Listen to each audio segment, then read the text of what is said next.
반갑습니다.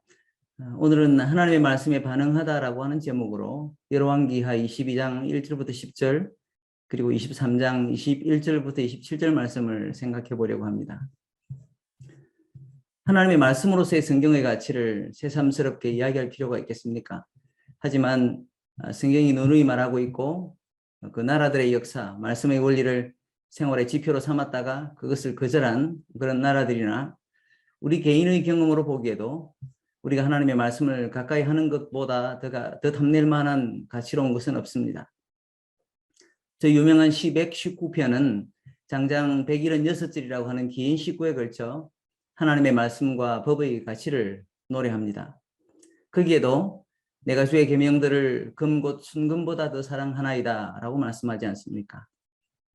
그러나 과연 우리는 순금은 차치하고 우리 아파트 시세만큼이나 말씀을 귀하게 여기는지요? 우리가 가진 주가의 변동에 일희일비하는 만큼 하나님의 말씀에 주의를 기울이는가 말입니다. 잠언은 말씀에 대한 관심에서 멀어지는 세대의 결말에 대하여 말하기를 묵시가 없으면 백성이 방자히 행하거니와 율법을 지키는 자는 복이 있느니라 라고 말씀합니다. 여기서 묵시로 번역된 단어는 하나님께서 주신 계시 혹은 비전을 뜻하죠. 그러므로 계시의 말씀을 붙들고 살지 않는 사람과 반대로 하나님의 말씀인 법도를 경청하고 지키는 사람의 운명이 그렇게 나뉜다고 말하는 것입니다. 하나님의 말씀을 경청하며 순종하고 말고가 그런 차이를 낳는 것은 무엇보다도 그 말씀이 진리이기 때문입니다. 우리 주님은 요한복음 17장 17절에 기록된 기도처럼 그들을 진리로 거룩하게 하옵소서, 아버지의 말씀은 진리니이다 라고 말씀하셨죠. 거짓과 이슬이 난무하는 세상에서 사람들은 각자 자신이 보기에 옳거나 중요하다고 생각하는 것을 퍼나르고 있습니다. 예컨대 오늘날 세계에 얼마나 많은 유튜브 채널이 존재하는지 아십니까? 작년 2020년 초에 집계된 숫자만 해도 3,700만 개 이상이라고 합니다. 저도 지난주에 하나를 보탰죠. 업로딩된 동영상 숫자로는 8억 개였다니까 세계 인구 10명당 한 편씩 유튜브에 영상을 올린 셈입니다. 물론 그 중에는 유익한 지식과 오락거리를 방영하는 것도 많습니다. 그러나 가만 생각해 보십시오. 우리 주님께서 우리가 세상의 지식에 박식해지는 것으로 우리를 거룩하게 하려고 하셨는가 말입니다. 팩트체크라고 하면서 자신의 주장이 진실임을 입증하려고 하는 시도도 제법 있습니다. 그러나 우리 주님은 하나님의 말씀이 사실 혹은 진실을 넘어 진리라고 말씀하셨죠. 그리고 그 차이는 엄청납니다. 요한이 전한 복음에 의하면 이 진리가 진실이 아니라 진리가 우리를 자유롭게 하며 이 진리 안에서 행함으로 거룩하게 된다고 말합니다. 단순히 진실이 우리를 그렇게 할 수 있겠습니까? 우리 대구의 새비전 교회는 이제 설립 20주년을 맞아 우리가 더욱 새롭게 하려고 하는 교회의 비전 중 하나로 하나님의 말씀에 관한 우리의 태도와 역할을 되잡으려고 합니다. 우리 주보의 제목면을 보시면 우리가 내건 4가지 기치들 중에 하나로 그 첫 번째, 하나님의 말씀으로 말미암는 비전을 더욱 선명하게라고 내걸고 있습니다. 물론 우리는 세상의 풍조로부터 우리 스스로만 지키고 거룩하려고 하는 것이 아닙니다. 진리 안에서 우리의 이웃과 열방에까지 이 진리를 전하고 복을 선사하기 위해서죠. 오늘은 우리가 가진 이 첫 번째 비전의 의미와 가치를 깨닫기 위해 성경 역사 속의 한 예를 살펴보려고 합니다. 오늘 우리가 읽은 그 본문은 남유다 왕국의 말미에 왕위에 오른 요시야에 관한 이야기입니다. 대개 한 왕에게 채매줄도 할애되지 않는 그 짧게 요약되고 많은 왕들의 연대기에 요시야의 경우는 아주 남다릅니다. 어린 나이에 왕위에 오른 후에 제8년이 되었을 때 그의 이목을 사로잡은 한 발견으로부터 시작해서 그의 반응과 결단이 온 나라에 일으킨 변화까지 열왕기하 그리고 역대하 두 책은 별도의 시선을 가지고 그 상세한 내막을 전합니다. 그리고 그 발견이란 다름 아닌 하나님의 율법이 적힌 두루마리를 찾은 것인데요. 열왕기하의 관점에 의하면 그 발견의 과정이 그 말씀대로 행동에 옮긴 실행이나 그 결과만큼이나 주의를 기울일 만합니다. 열왕기하 22장 전체가 거기에 할애되었기 때문이죠. 그러니까 우리가 요시야 왕을 이름하여 흔히 말씀으로 유다를 개혁한 왕이라고 부르는데, 그에 앞서서 그는 말씀을 발견한 왕이었습니다. 말씀을 발견하는 일이 없이 어떻게 그 말씀으로 한 민족의 예배와 삶을 개혁하는 일이 있을 수 있겠습니까? 그 발견이 이루어진 과정은 이랬습니다. 임기 제18년, 그러니까 그가 한 26살쯤 되던 즈음에 요시야 왕은 자신의 서기관인 사반을 시켜서 성전의 보수에 필요한 자금을 조달하도록 합니다. 그 조치에 따라 아마도 보수가 필요한 성전의 구석구석을 살피던 제사장 hil기야는 나중에 사반에게 자기가 한 책을 발견했다고 하면서 그것을 전해줍니다. 그것을 받아 읽은 사반은 왕에게로 그것을 가져와 다시 읽어주었고, 그 말씀을 들은 왕은 그 말씀에 자신의 옷을 찢으며 통분과 회개의 심정을 표합니다. 일단 여기까지 이 일련의 과정을 읽고 있자면 이것은 일종의 긴장감 넘치는 드라마가 아닐 수 없습니다. 도대체 그 책의 말씀이 무엇이었길래 여호와의 율법책이라고는 말하지만 구체적인 내용은 언급하지 않은 채 전달을 거듭합니까? 어찌 보면 마치 공 돌리기 게임이라고 있지 않습니까? 공을 가지고 있는 사람이 마지막에 뭔가 책임을 지는 그런 일 말이죠. 그런데 그것이 공 돌리기 아니라 폭탄 돌리기 게임을 하는 것 같습니다. 그 말씀에 대한 폭발적인 반응은 요시야 왕이 듣고서야 이루어졌지만, 그러면 왜 제사장 hil기야와 서기관 사반이 그 말씀을 보았을 당시에는 이 폭발물의 뇌관이 발화하지 않았던 것인가 말이죠. 제가 보기에 이 말씀의 발견이란 이런 것을 두고 하는 것입니다. 단순히 율법책의 소재를 파악하고 주워든 것을 말하는 것이 아니라 유레카라고 말하는 것이죠. 고대 그리스의 수학자였던 아르키메데스가 왕이 주문한 금관에 은이 섞인지 아닌지를 구별할 방법을 고심하다가 목욕 중에 그 판별의 원리를 발견한 기쁨에 그 환호성을 질렀다고 하지 않습니까? 예사롭지 않은 발견의 감격을 담은 이 외침은 적어도 요시야에게는 해법이 없던 듯하던 국정 딜레마에 대한 답이었고, 그가 왕위에 있는 동안 그의 왕국을 위해 이루어야 할 왕의 책무의 점수로 받아들여졌습니다. 다른 왕들도 나라의 안정과 부흥을 위해 온갖 묘수에 골몰했을 것입니다. 가장 대표적으로 지혜로는 세상에 비길 왕이 없었던 솔로몬만 하더라도 수많은 주변국의 공주들과 결혼함으로써 방대한 왕국의 정치적 안정과 교류를 꾀했습니다. 하지만 그것이 정치적인 안정을 가져다 주지 못했을 뿐 아니라 하나님의 진노를 사는 일인 줄 수많은 선지자들은 거듭 경고합니다. 그럼에도 불구하고 후대의 많은 왕들은 그것을 따라하죠. 주변에 새로운 제국이 발흥하면 그 문화와 종교를 수입하고 그들과 친한 척을 했습니다. 그러나 그렇게 하면 그들과 대척점에 있던 다른 나라와 원수 관계가 되었고, 그래서 어려움을 겪습니다. 이런 외교 관계와 신앙의 소용돌이 속에서 어느 왕인들 나라와 민족을 바로 세울 정답을 찾아 골몰하지 않았겠습니까? 그러나 그들은 하나님의 입으로부터 나온 말씀에 진작부터 그 답이 있었다는 사실을 몰랐습니다. 이미 존재하였던 율법의 두루마리는 방치되어 있었고 그 말씀의 가치는 무시되고 있었죠. 그렇기 때문에 요시야 왕이 이 말씀을 발견하였다는 것은 단순히 어디인가 방치되어 있던 모세의 율법 두루마리를 찾아 손에 넣은 것보다 그 말씀의 가치를 발견했다는 것입니다. 그 말씀이 자신이 왕으로 있는 한 민족의 흥망을 결정하는 열쇠이며 운명을 가르는 지표였다는 사실을 깨달은 것이죠. 사실 성전을 보수하는 작업에 예산을 집행하는 일은 다른 왕이라도 했음직한 아주 정기적인 임무 중 하나였다고 합니다. 마치 그것이 그에게 남달랐던 영적 관심의 시작이었던 줄로 생각하면 그것은 오산입니다. 마찬가지로 영적인 것처럼 보이는 교회의 행사에 열심을 내기는 그리 어렵지 않습니다. 누가 새벽 교회 예배를 알리는 종을 치는 일을 맡았다고 하죠.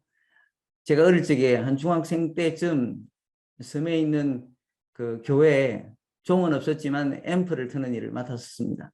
그리고 한동안 그것을 하는 동안 제가 아주 주님께 충성스러운 종인 줄 착각을 했었는데요. 그런 사람이 성실하게 그 일을 수년간 섬긴다면 우리는 그의 수고를 칭찬하지 않을 수 없을 것입니다. 그러나 그것이 그의 인간적인 열심이거나 심지어 직업이 될 수 있습니다. 그것의 영적인 의미를 발견하거나 그 수고를 통해 하나님과의 만남이 이루어지지 않은 채 종교적 행위로 둔갑할 수 있다는 말이죠. 마찬가지로 같은 말씀을 받아들고서도 그것이 진리의 말씀으로 받아들여져서 살뜰리는 경험을 하지 않는 사람에게는 아직 그 말씀이 발견되지 않은 것입니다. 그 풀만 만질 수 있고 내용은 볼 수 없는 마치 봉인된 책을 가지고 있는 것과 마찬가지겠지요. 그런데 그 말씀을 받아들고서 이미 그 말씀의 위력 앞에 놀라며 회개하기에 이른 이 요시야는 거기서 그치지 않습니다. 열왕기하 22장 13절에 그가 한 말을 보십시오. 너희는 가서 나와 백성과 온 유다를 위하여 이 발견한 책의 말씀에 대하여 여호와께 물으라. 우리 조상들이 이 책의 말씀을 듣지 아니하며 이 책에 우리를 위하여 기록된 모든 것을 행하지 아니하였으므로 여호와께서 우리에게 내리신 진노가 크도다. 요시야 왕은 자신이 들은 이 말씀이 무엇을 가리키고 있는지를 직시했습니다. 특히 자신의 시대에 이 말씀이 어떤 의미와 효과를 가지고 있는지 알아차렸죠. 그러나 이 말씀에 비추어 지금 자신과 그의 백성 그리고 온 나라는 무엇을 해야 합니까? 그는 이 부분에 대한 보다 정확한 진단과 나아갈 방향을 찾기 원했습니다. 따라서 이제까지 이 말씀의 발견에 참여한 사람들, hil기야와 사반만 아니라 그 주변 인물들을 시켜 이 말씀에 관한 영적인 분별을 구합니다. 그리하여 그들이 찾은 사람이 여선지자 훌다였죠. 처음 사반이 읽어준 말씀을 들은 그의 반응도 다른 왕들에게서는 찾아보기 힘든 것이었지만 이 장면은 더욱 다윗 후대 왕들 중에서 유례없던 것이었습니다. 그의 이전에 다른 왕들도 선지자에게 의견을 드리려고 하는 시도는 있었죠. 대표적인 예로 열왕기하 1장에 나오는 아하시야를 보십시오. 그는 북이스라엘의 왕으로서 난간에서 떨어져 병이 들자 자신의 사제를 보내 그 병의 추이가 어떻게 될지를 묻습니다. 그런데 그의 선친 아합 못지않게 그 과정이 안타까움을 자아냅니다. 그가 사람을 보낸 곳은 다름 아니라 이스라엘의 남서쪽에 위치한 블레셋의 에글론이라고 하는 곳으로 그곳에서 바알세붑 신의 신탁을 받았습니다. 당시에 활동했던 선지자 엘리야는 노발대발하면서 이스라엘에 하나님이 없어서 그리로 물으러 가느냐라고 하는 하나님의 음성을 전했습니다. 아시야는 애꿎은 자신의 50부장들만 여러 죽게 만들고 자신도 엘리야가 전한 말씀대로 죽었죠.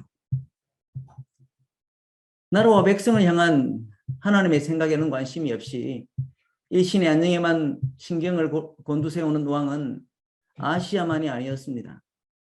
하나님을 경외한 채 몇 안 되는 왕들 중 한 사람으로 꼽히는 히스기야는 어땠을까요? 잘 아시는 것처럼 그도 병이 나서 죽을 위기에 처했지만 그의 간절한 기도를 들으신 하나님께서는 수명을 15년간 연장시켜 주시는 그런 역사를 가진 장본인입니다. 그런데 오늘 본문에서 얼마 앞서지 않은 열왕기하 20장에 보시면 그는 병에서 회복되리라고 하는 이사야 선지자의 예언을 들은 지 얼마 지나지 않아 자신을 병문안 온 바벨론의 사신들을 맞이합니다. 그때 그 사신들에게 유다의 보물 창고와 군기고를 남김없이 보여주는 우를 범합니다. 이사야서의 기록에 의하면 그가 기뻐서 그랬다고 나오는데 아무래도 우쭐해진 데다 자기 자랑의 발로 해서 그랬다고밖에 해석이 되지 않습니다. 그런 히스기야에게 이사야는 말하기를 왕궁의 모든 보물과 조상적부터 쌓아두었던 것이 바벨론으로 다 옮겨지고 그의 자식들까지 바벨론 왕궁으로 잡혀갈 것이라고 합니다. 그런데 이때 히스기야가 하는 말이 좀 실망스럽습니다. 그는 이렇게 대답하죠. 열왕기하 20장 19절에 히스기야가 이사야에게 이르되 당신이 전한 바 여호와의 말씀이 선하니이다. 또 이르되 만일 내가 사는 날에 태평과 진실이 있을진데 어찌 선하지 아니하리요 하니라. 아니 이것이 왕이자 아버지가 할 소리입니까? 내일 신이 안녕히 죽는 것으로 족하다는 말이 아닙니까? 오죽하면 고대의 어떤 역본에는 이 마지막 문장이 빠져 있겠습니까? 하나님을 공경한 히스기야 왕이 한 말치고는 너무 불경스러워서 그랬을 것이라고 주석가들은 말합니다. 그러니 비록 바알세붑에게 전보로 보냈던 아시아보다는 나았을지 모르지만 히스기야도 말년에 한 나라 유다의 명문을 책임진 왕으로서 일관된 선한 리더십을 보여주는 데는 실패했다고 할 수 있습니다. 그에 비하여 요시야 왕이 사람들을 여선지자 훌다에게 보내고 거기서 돌아온 전갈에 어떤 반응을 보이는지를 보십시오. 훌다는 예레미야와 동시대의 선지자였습니다. 그녀는 예레미야의 예언과도 다르지 않고 또 앞서 이사야가 히스기야에게 예고했던 것과도 같은 맥락의 말씀을 전합니다. 22장 15절 17절에 요시야에게 전하라고 훌다가 말한 메시지의 전반부가 소개가 되는데요. 이렇게 쓰여 있습니다.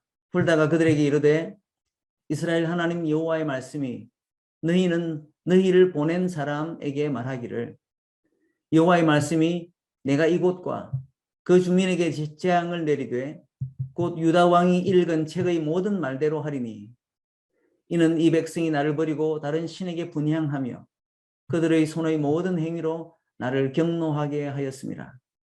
그러므로 내가 이곳을 향하여 내린 진노가 꺼지지 아니하리라 하라 하셨느니라. 겸손하게 하나님의 사람에게 자문을 구한 요시야에게 이 말은 마른 하늘의 날벼락까지는 아니었더라도 적잖이 희망을 좀 상실하게 하는 말로 들렸을 것입니다. 하나님의 진노의 불은 이미 시작되었으며 그것을 꺼뜨릴 방법이 없다고 하니 말입니다. 충분한 반성과 눈물을 보이고 용서를 구하는 태도로 나아갔는데 상대방이 용서하지 못한다고 할 때 우리는 어떤 반응을 보입니까? 냅다, 오케이. 나는 용서를 빌었는데 당신 대답이 그러니까 하며 뒤돌아서지 않습니까? 그 말을 좀 더 정중히 표현하더라도 그것은 앞서 히스기야가 보인 태도와 비슷한 것입니다. 좋아요. 하나님이 하시는 일이야 다 선하시니까 제가 뭘 더 할 수 있겠어요? 라고 하는 그런 자조 섞인 낙담 말입니다. 그와는 달리 요시야가 자신이 발견한 말씀에 대해 하나님의 사람에게 진심 어린 자문을 구하였던 줄은 이 말씀에 대한 그의 반응으로 알 수 있습니다. 훌다의 말이 끝난 바로 다음 23장부터 선지자의 말을 전해들은 요시야의 그 남다른 반응이 나옵니다. 하나님의 율법책을 발견하고 영적 분별과 자문을 구했던 요시야는 그 말씀대로 임박한 하나님의 진노에 관해 자신이 왕으로 살 수 있는 개혁을 단행하기에 이르죠. 열왕기하 23장 전체에서 그가 예루살렘과 유다 그리고 단에서 브엘세바에 이르기까지 그의 왕국 전역에서 시행한 개혁은 이스라엘 유사 이래로 가장 단호하고 광범위한 것이었습니다.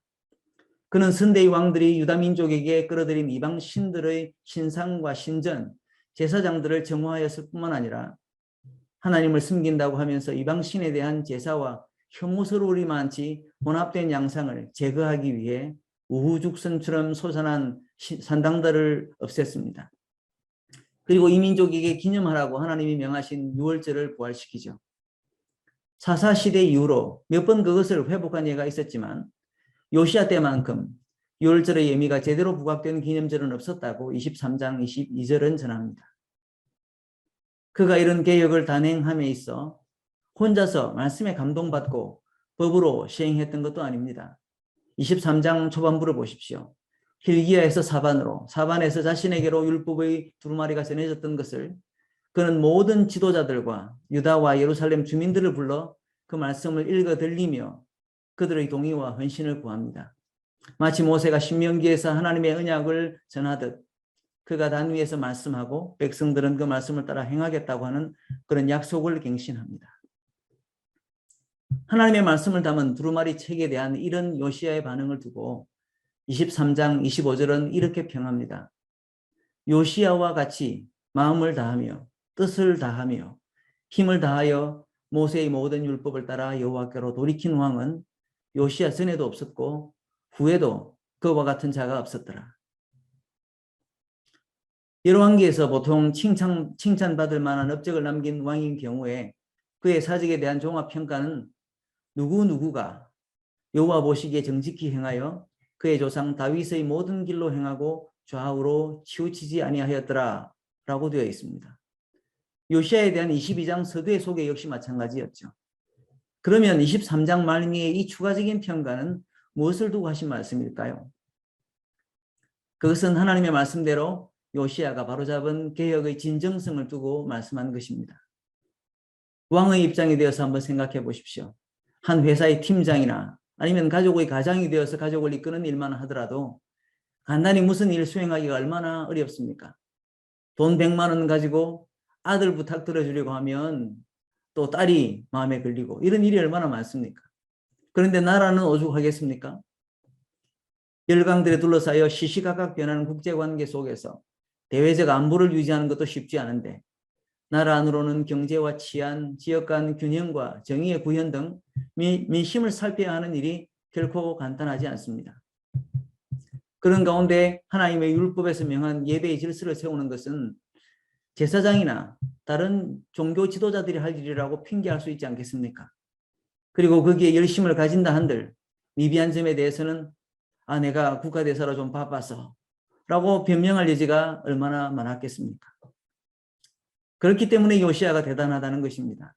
마음을 다하며 뜻을 다하며 힘을 다하여 모세의 모든 율법을 따라 여호와께로 마음을 돌이킨 왕이 그의 전에도 없었고 후에도 그런 왕이 없었다라고 성경이 평하는 것은 바로 그런 이유 때문입니다. 앞서서는 그의 조상 다윗의 길로 행하였다라고 하면서 왕들의 업적을 평하는 표준으로 다윗 왕을 삼았던 반면 이제는 요시야가 다윗을 능가하여 말씀을 경청하는 그런 왕의 대명사가 된 것입니다. 히브리어의 쉐마라고 하는 그 경청이라는 의미는 단순히 듣기만 하는 것이 아니라 듣고 순종하였다는 뜻이죠. 이처럼 요시야는 말씀을 발견한 왕이었고 그 말씀의 의미와 적용에 대해서 진정한 자문을 구한 왕이었고 그리고 무엇보다도 말씀을 경청하며 행동에 옮긴 지도자였습니다. 그런데 이런 과정을 거쳐서 남유다의 유사 이래의 개혁을 이룬 그의 업적을 이야기하면서 우리가 꼭 짚고 넘어가야 할 점이 있습니다. 우리 모두는 해피엔딩을 바라죠. 그런데 다윗을 능가하는 이 경청과 개혁의 대명사가 된 요시야 왕이 공들인 모든 수고의 의미가 무엇이었느냐고 되묻는다면 사람들은 과연 그의 수고가 의미 있게 결실하였다고 평할까요? 만약 아니라면 그게 다 무슨 소용이냐고 말씀을 존중하는 것도 개혁하는 것도 다 쓸데없다고 말하지 않겠습니까? 일찍이 요시야 왕이 제사장과 서기관들을 비롯한 그의 사자들을 여선지자 훌다에게 보냈을 때 그는 이미 답을 들었었습니다. 하나님이 유다를 향한 진노를 돌이키지 않으실 것이라고 말이죠. 그런데도 그는 히스기야처럼 자신이나 챙기며 그것으로 족하다고 하지 않고 왕으로서 나라와 백성을 향한 그의 개혁을 단행합니다. 대개 이렇게 나오면 하나님께서는 좀 봐주실 법도 하신데 말이죠. 요나가 메시지를 이 아시리아의 수도 니느웨에 전했을 때 그때도 하나님께서는 심판을 보류하시지 않았습니까? 그런데 23장 26절 이후에 요시야 왕의 개혁에 뒤따른 결말을 잃는 우리에게는 그것이 좀 실망스러울 수 있습니다. 그런 단호한 순종과 개혁에도 불구하고 특히 주석가들에 의하면 그 개혁이 요시야 제18년의 단회성으로 이루어진 것이 아니라 그의 임기 내내 계속되었을 것이라고 하는데 그 오랜 세월에 걸친 수고에 왜 하나님은 냉정하게 심판을 거두지 않으시는 것 같이 보이는가 말입니다. 어떤 사람들은 말하기를 그러기에 하나님 앞에서 열심을 낸 사람이나 그렇지 않은 사람이라 별 차이가 없다니까 이렇게 말하죠. 혹은 하나님 앞에서 의로웠던 왕들도 다 실수하게 마련이야 라고 하면서 요시야 말년에 그가 전장에서 죽은 것도 막판에 하나님의 말씀을 듣는 그의 귀가 둔감해진 흥분의 대가라고 하죠. 물론 가능성이야 얼마든지 있습니다. 마치 아합 왕 시대에 바알을 섬기던 선지자들과 일대 결전을 치른 엘리야가 그 싸움 후에 탈진이 되어 남유다에 속한 브엘세바 근처 광야의 로뎀 나무 아래에서 차라리 죽기를 소망하는 일이 있지 않습니까? 엘리야의 경우에서 보듯 하나님을 섬기는 사람이라고 일에 지쳐 탈진과 무기력증에 빠지지 말라는 법은 없습니다. 그러나 전장에서 치명타를 입은 요시아의 죽음을 그의 불순종의 대가이며 여선지자 훌다가 언급한 그의 말년에 베푸시는 하나님의 은혜까지 취소된 것으로 보는 것은 가혹한 일입니다. 오히려 북이스라엘 왕조만 아니라 남유다에서마저 하나님 아닌 우상을 숭배하며 종교를 빙자한 도덕적 퇴폐가 극에 달했던 이 민족의 사양길에 요시아의 개혁으로 말미암아 적어도 하나님의 진노가 더디어진 점에 주의를 기울여야 합니다. 그의 개혁이 무척 단호한 것이었음에도 불구하고 그간 켜켜이 쌓이고 사회 전반에 퍼진 죄에 대해서는 하나님께서는 요시아의 개혁 이상으로 온전한 정화에 스스로 나서실 수밖에 없으셨던 것입니다. 그렇기 때문에 앞서서 훌다 선지자가 요시아에 대해서 했던 말을 다시 한번 생각해 볼 필요가 있겠습니다. 22장 19절부터 20절 말씀에 요시아 왕에게 전하라고 한 여선지자 훌다의 응답이 이랬습니다. 내가 이곳과 그 주민에게 대하여 빈처가 되고 저주가 되리라 한 말을 네가 듣고 마음이 부드러워져서 여호와 곧 내 앞에서 겸비하여 옷을 찢고 통곡하였으므로 나도 네 말을 들었노라. 여호와가 말하였느니라. 그러므로 보라, 내가 너로 너의 조상들에게 돌아가서 평안히 묘실로 들어가게 하리니 내가 이곳에 내리는 모든 재앙을 내 눈이 보지 못하리라 하셨느니라. 유다에게 임할 하나님의 진노를 돌이키지 않으시겠다고 하신 말씀에 이어 그럼에도 불구하고 그 임박한 진노를 요시아는 보지 않고 조상의 묘해될 것이라고 하신 것이죠. 히스기야에게 이사야가 전한 메시지도 이와 비슷했습니다. 다만 히스기야의 경우에는 자식들 중 바벨론으로 잡혀가는 일이 있어도 자신은 고이 세상을 떠날 것이라고 하는 말에 만족감을 표할 만큼 히스기야가 자기중심적이었다면 요시아는 그렇지 않았습니다. 오히려 자신이 죽을 때까지는 자기 백성에게 그런 화가 미치지 않을 것을 아는 이타적인 리더십이었죠. 그렇지 않았다면 이런 예고를 미리 듣고도 굳이 자신의 치세 동안이라도 율법에 부합하는 예배를 회복하려고 국가적 개혁을 시도했겠는가 말입니다. 그렇기 때문에 요시아의 개혁을 두고 우리가 감히 실패자라느니 이런 것이 없다느니 그런 말을 해서는 안 될 것입니다. 우리가 말씀에 따르고 하나님을 수종든다고 그 효과가 완전할 것이라고 기대하고 섬긴다면 그것 자체가 오히려 오만이 아닐 수 없습니다. 하나님 외에 누가 사람의 속과 사회를 개혁할 수 있겠습니까? 얼마 전에 제 원로 목사님과 함께 부교육자로 일했던 목회자들이 모인 카톡방에서 한 목사님이 아마도 우리 목사님께서 예전에 일하셨던 교회에서 혹은 그전에 목회하시는 동안에 개혁을 강조하셨던 것을 추억하며 그때 참 좋은 배움이었습니다 라고 말한 적이 있습니다. 그런데 그분의 글에 대해 목사님께서는 제가 틀렸습니다. 하나님 외에 누가 개혁을 합니까? 라고 쓰셔서 한참 생각에 잠긴 적이 있었습니다. 옳은 말씀이 아닐 수 없습니다. 개혁은 하나님이 하시는 것이죠. 진노 중에라도 긍휼을 잊지 않으시는 하나님께서 요시야 후에 그의 아들 때 이르러 바벨론에 의해 남유다가 망하게 하신 것이 오히려 온전한 개혁을 위한 하나님의 최후 수단이었다고 봅니다. 그러나 요시야는 자신의 때에 최선을 다하며 자기의 임무를 다했습니다. 하나님의 능력과 비교할 수 없는 자신의 분수를 알면서도 자신의 역할을 하는 것, 그것이 귀하고 칭찬받아 마땅한 것입니다. 요시야에게 그 분수에 맞는 역할이란 하나님의 말씀의 가치를 발견하는 것, 믿음의 공동체 안에서 자문을 구하는 것, 그 말씀을 자신의 지위에 맞게 적용하는 것이었죠. 우리는 어떻게 해야 되겠습니까? 우리는 결국 이 세상이 심판에 이를 것이라고 하는 사실을 성경 말씀의 예고를 통해서 알고 있습니다. 우리가 말씀을 전파하는 것으로 말미암아 우리가 사는 도시가 회심하고 우리 민족이 주님께로 돌아온다면 감사한 일입니다. 하지만 이 도시와 민족도 언젠가는 다시 쇠락의 길을 걷게 될 것입니다. 그럼에도 불구하고 우리는 우리 세대의 선교를 계속해야 합니다. 우리의 가족과 교회를 말씀으로 일으키고 우리의 hil기야, 사반, 우리의 네트워크에 든 지도자와 이웃들을 말씀으로 깨워서 깨달음의 공동체를 이루어가야만 합니다. 그리고 우리의 세대 안에서라도 이 진리의 말씀에 따라 살아서 진리가 하루라도 더 생명력을 가지고 정화제와 항독소의 역할을 감당하게 해야 합니다. 그래야 한 사람, 한 민족이라도 더 복음의 빛으로 나올 수 있습니다. 이 말씀의 도전 앞에 우리 각자가 올해부터 새롭게 가져야 할 자세는 무엇이겠습니까? 우리의 가정이나 직장에 적용해야 할 부분은 무엇일까요? 이번 주 내내 그런 고민을 성령께서 우리에게 주시기를 바랍니다.